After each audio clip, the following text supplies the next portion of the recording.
న్యాయవాది అంటే తన దగ్గరికి వచ్చినటువంటి వ్యక్తిని గెలిపించడమే కాదు, వారి ఆర్థిక పరిస్థితిని దృష్టిలో ఉంచుకొని ఆ ఆర్థిక పరిస్థితికి అనుగుణంగా ఫీజులు తీసుకోవడానికి మేము సిద్ధంగా ఉంటాం.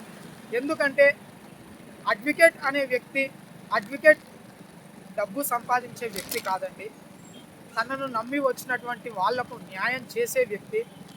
ఫలాని అడ్వకేట్ దగ్గరకు పోతే మనకు న్యాయం జరుగుతుందిరా అనే భరోసాని ఇవ్వడం కోసమే మేము ప్రజల ముందుకు వచ్చి అతి తక్కువకే మేము చేస్తున్నాం. కొంతమందికి అయితే అసలు ఫీజు కూడా వద్దు, కేవలం కోర్టు ఖర్చులు, ట్రావెలింగ్ అలవెన్సులు పెట్టుకుంటే చాలు, మేము ఎంతవరకైనా వచ్చి మీకు న్యాయం చేయడానికి సిద్ధంగా ఉన్నాం, ఏ కోర్టుకైనా రావడానికి సిద్ధంగా ఉన్నామని అడ్వకేట్ నాగేశ్వర్ రెడ్డి మరియు అడ్వకేట్ సూర్యప్రకాష్ సిద్ధంగా ఉన్నాం. మీరు ఆ విషయాన్ని గుర్తుపెట్టుకోండి.